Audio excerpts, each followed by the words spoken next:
Hola chicos de primer año, ¿cómo están? En esta oportunidad vamos a hacer un repaso de todo lo que vimos sobre las normas.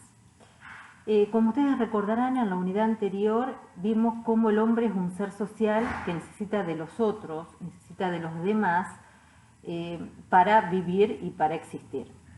Cuando nacemos nos encontramos con una cultura ya hecha, ya dada, es decir, nos encontramos con un lenguaje, con expresiones artísticas, con religiones, con costumbres y con normas que otros hicieron.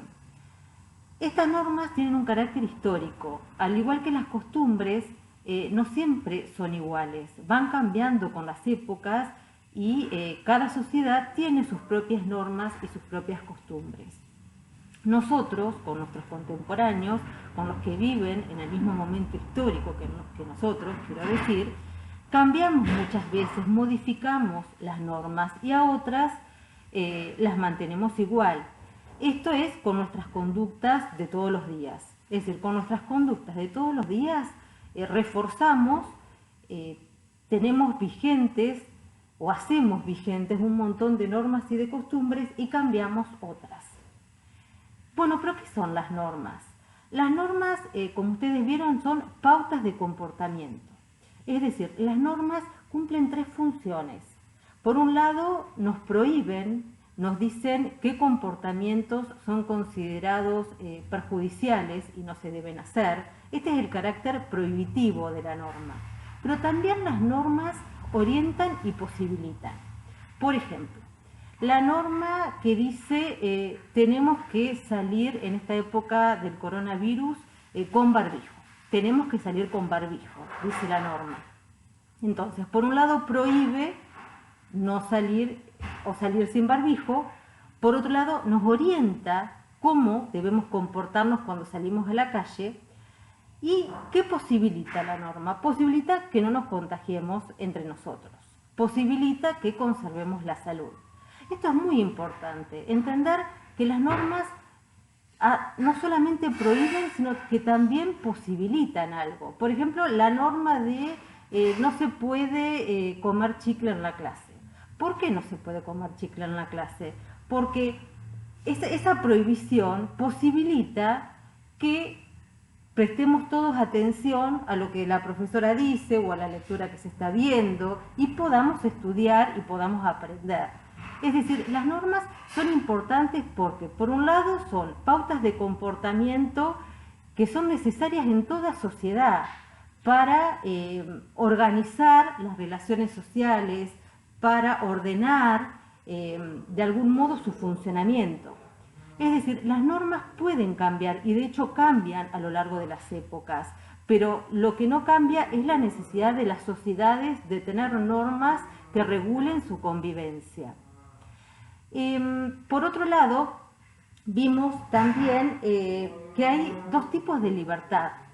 Hay dos concepciones de libertad, la libertad positiva y la libertad negativa.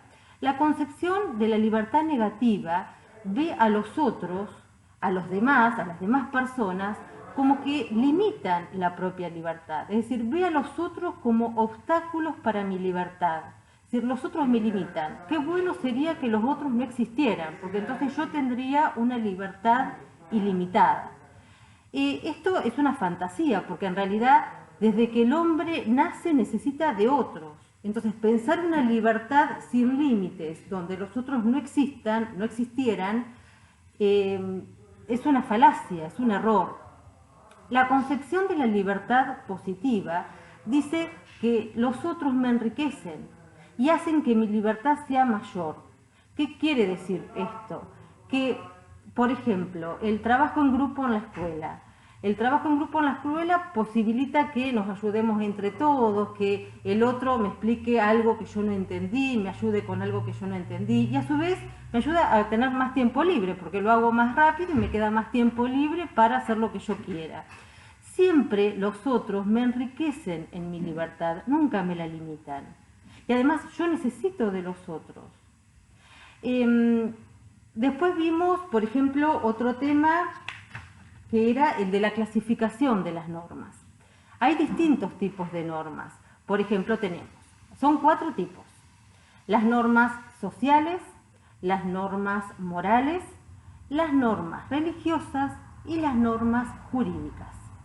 De todas estas normas, las únicas que están escritas y cuyas sanciones también están estipuladas, están escritas, están explícitas, son las jurídicas. Pero bueno, vayamos por parte. Por ejemplo, vamos a empezar por las normas sociales. Las normas sociales o de trato social, se llaman de las dos maneras, son las normas que tienen que ver con los buenos modales, la cortesía, hacen la convivencia pacífica y mejoran la convivencia. Las normas sociales, la sanción que tienen, bueno, vamos a un ejemplo. Por ejemplo, es dar las gracias, saludar. Las normas sociales, la sanción que tienen con aquel que no las cumple, es social también. ¿Cuál es?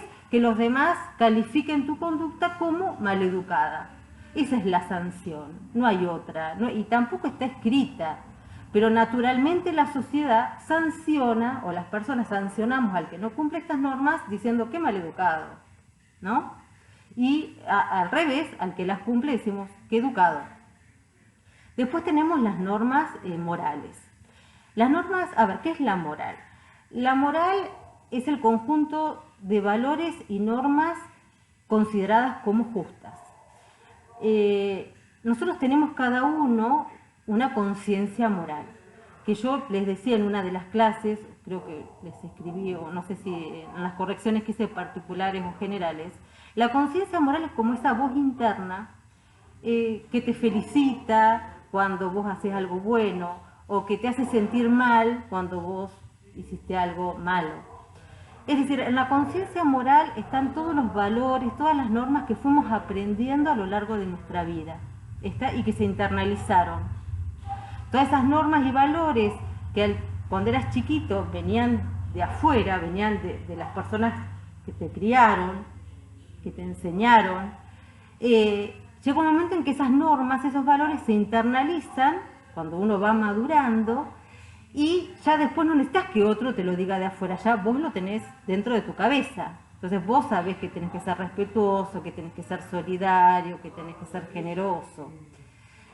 Las normas morales tampoco están escritas. Las normas morales son estas: decir la verdad, ser respetuoso, ser solidario. Y la sanción en las normas morales tampoco está escrita. La sanción es,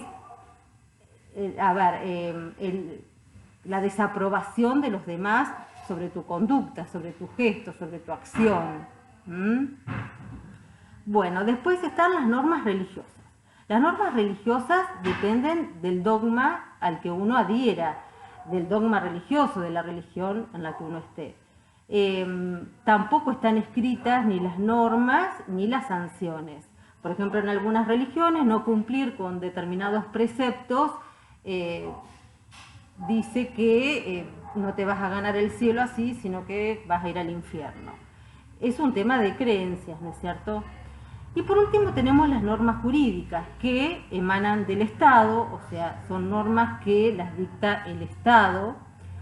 El Estado, a través de la Constitución, de los códigos, hace un conjunto de leyes que son las normas que todos debemos cumplir para que la sociedad funcione bien. Estas normas que están escritas, también están escritas sus sanciones. Las sanciones siempre tienen que ver con pagar multas, ir a la cárcel si el delito es muy grave, porque la norma jurídica que no se respeta es considerada un delito. Y hay distintos tipos de delitos, hay distintos tipos de gravedad en esos delitos, y de acuerdo a la gravedad del delito va a ser la gravedad de la sanción. Que repito, puede ser desde una multa hasta ir preso, etcétera, etcétera. Por último, vimos cómo se pasa de la obediencia a la autonomía. Cuando somos chiquitos cumplimos un montón de reglas, de normas, y no sabemos el sentido o el significado de esas normas. Las cumplimos por miedo a una reprimenda, a un reto, a una penitencia, pero no llegamos a comprender cuál es el sentido de esa regla o de esa norma que papá y mamá o las personas que nos crían nos imponen, por decirlo de alguna manera. Esas normas, esas reglas, desde tenés que compartir tus útiles en el colegio, tenés que compartir tus juguetes, no hagas esto, haz lo otro. Esas normas cotidianas llega un momento en que se van internalizando, como yo les decía hoy. Ahí es cuando realmente la persona es autónoma, cuando es capaz de darse a sí mismo las reglas, las normas, y no necesita que otro venga y se lo diga de afuera. Ahí decimos, esa persona ya es adulta, ya es madura. Entonces, ser autónomo no es hacer lo que yo quiero y no cumplir con ninguna norma, ni con ninguna regla, ni con ninguna ley. Eso no es ser autónomo. Ser autónomo es darme yo mi propia ley, es decir, yo soy el que me doy mi propia ley, mi propia regla. Es cuando yo internalicé las normas, es decir, las tengo en mi cabeza y las cumplo porque sé la importancia, el sentido, está la función de esa norma o de esa regla. Ustedes fíjense que yo utilizo el concepto de norma o regla como si fueran sinónimos porque lo son. Hoy dijimos las normas son pautas de comportamiento, son reglas, son las reglas que debemos cumplir. Todas las instituciones tienen reglas. La familia es una institución y tiene sus reglas. La escuela es otra institución y tiene sus reglas. Una institución deportiva, un club también tiene sus reglas. Es imposible que una institución funcione si no tiene reglas. Es imposible. Porque las reglas a su vez nos tranquilizan de que las conductas con las que uno se puede encontrar son las esperadas. Nos evitan tomar un montón de decisiones porque si no, muchas veces tendríamos que estar continuamente decidiendo cómo nos comportamos. Las reglas nos acotan eso. Fíjense, estoy pensando, por ejemplo, la regla o la norma que dice que hay un uniforme que cumplir para ir al colegio. ¿Qué decisión te evita vos? Y todos los días pensar, voy a ver qué me pongo. Esa decisión vos no la tenés que tomar porque vos ya tenés un uniforme con el cual cumplir y el cual tenés que llevar a tu escuela. Es decir, lo que yo les quiero transmitir es que las normas, las reglas, son muy importantes para el buen funcionamiento de la sociedad y de cualquier institución. Obviamente, repito como dije al principio, las normas no son algo estático, no son estáticas, no son siempre igual. Las sociedades van cambiando, se van modernizando y van cambiando un montón de reglas que quedan obsoletas, que quedan antiguas, que ya no van con el modo de vida actual. Pero siempre hay reglas porque no se puede convivir si no hay reglas, sería un caos. Y todos correríamos peligro a su vez. ¿Se entiende? En ese caos todos correríamos peligro. Por eso hoy les decía que las reglas nos tranquilizan. Nos tranquilizan en qué conductas los otros van a tener. Porque si no van a ser sancionados. ¿Se entiende? Bueno, les deseo que estén bien, sigan cuidándose. Ya falta poquito para las vacaciones de invierno. Les mando un saludo grande y bueno, si Dios quiere prontito nos estaremos viendo. Chao.